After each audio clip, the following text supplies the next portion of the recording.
memperolehnya bagaimana ya, kami persilakan para debitur atau para nasabah masyarakat menghubungi petugas bank atau multi finance yang ada di wilayah Luwu melalui sarana teknologi komunikasi. Karena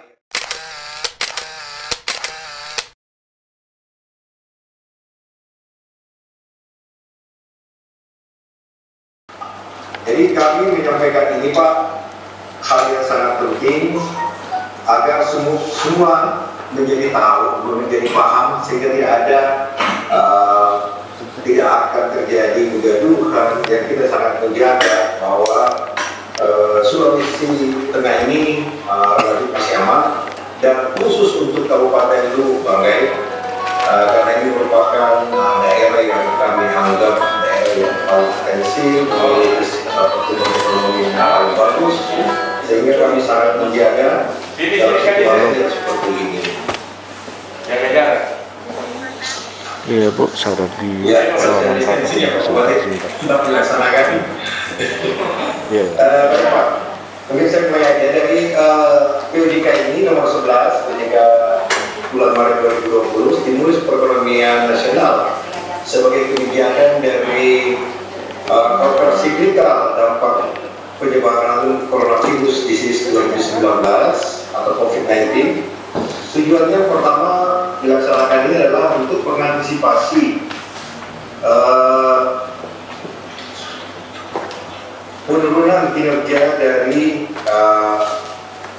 penurunan kinerja dan kapasitas debitur dalam memenuhi kewajiban pembayaran kredit atau pembiayaan. Itu tujuan dari PDK ini sendiri. Kemudian yang kedua adalah mitigasi risiko lembaga jasa keuangan dan stabilitas sistem keuangan.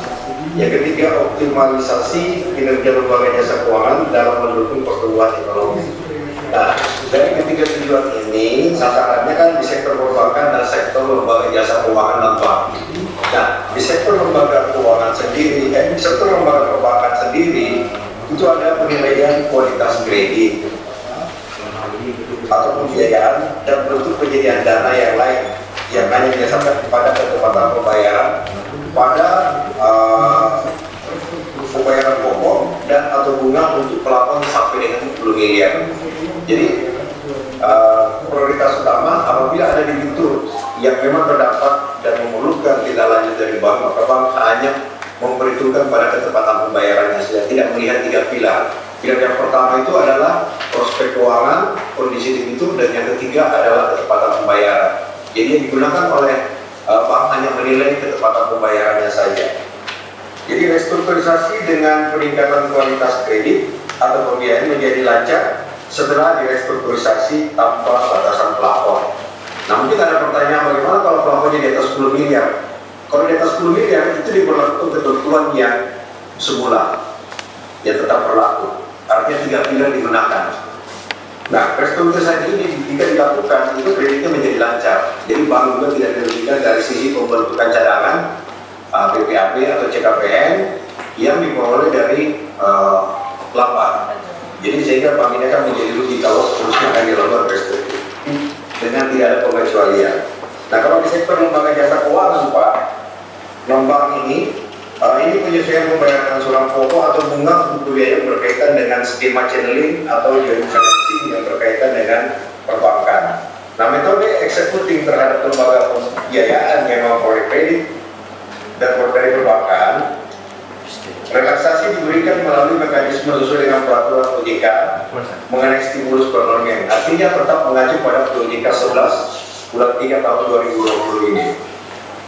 Nah, untuk pelaksanaan persyaratan dan tata cara, bentuk pelaksanaan dan persyaratan dan tata cara memperoleh kebijakan atau restrukturisasi atau keringanan. Jadi mungkin yang perlu saya pertegas Pak, bahwa restrukturisasi ini bukan penghapusan, tetapi adalah keringanan.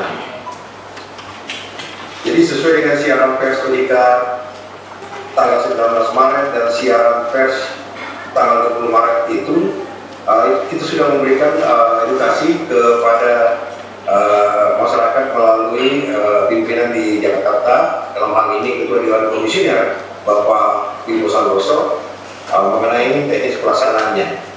Nah, untuk pelaksanaannya itu untuk restrukturisasi sendiri,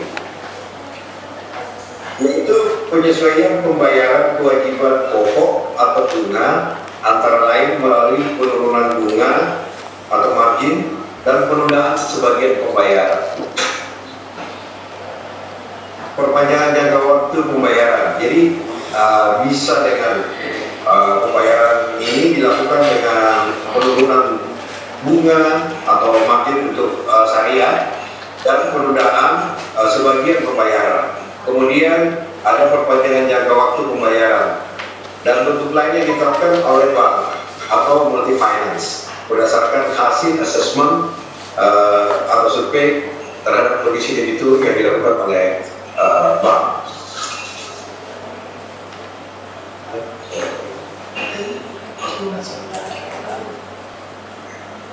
Jadi Bapak Bupati dan Wakil Bupati yang saya hormati serta rekan-rekan perbankan dan para pimpinan OPD yang ada yang sempat mengikuti video konferensi ini, kami sangat berterima kasih bahwa biar ini menjadi pemahaman juga bagi teman-teman sekalian khususnya perbankan bahwa teknis pelaksanaan ini kembali kepada kewenangan atau hasil asesmen yang dilakukan oleh perbankan atau industri jasa keuangan yang lain. Nah, terkait dengan persyaratan memperoleh restrukturisasi atau keringanan bagi pekerja informal yang berpenghasilan harian, usaha mikro dan usaha kecil, kemudian debitur yang terkena dampak COVID-19 dengan nilai kredit pembiayaan di bawah 10 miliar, debitur tidak tercatat memiliki kredit atau kemudian bermasalah atau tunggakan kewajiban sebelum wabah COVID-19 ini. Dan tata cara memperolehnya bagaimana? Ya, kami persilakan para debitur atau para nasabah masyarakat menghubungi petugas bank atau multi finance yang ada di wilayah Lu melalui sarana teknologi komunikasi. Karena yang diharapkan adalah secara online dan tidak bertatap muka langsung untuk menghindari penyebaran COVID-19 ini. Kemudian melengkapi persyaratan permohonan memperoleh kebijakan restrukturisasi atau keringanan. Kemudian prosedur atau penolakan permohonan berdasarkan hasil asesmen dan survei kondisi debitur ini sangat dibutuhkan dari hasil asesmen yang dilakukan oleh teman-teman perbankan. Sebagai gambaran dan informasi Pak, bahwa jumlah bank yang ada di Lu ya itu mempunyai outstanding kredit 4,51 triliun dengan jumlah debitur 44.838 debitur. Sedangkan perusahaan pembiayaan atau multi finance itu memiliki outstanding kredit 484,09 miliar dengan jumlah debitur 32.958. Nah, inilah yang kita jaga, Bapak Bupati dan Ibu Bupati yang saya hormati.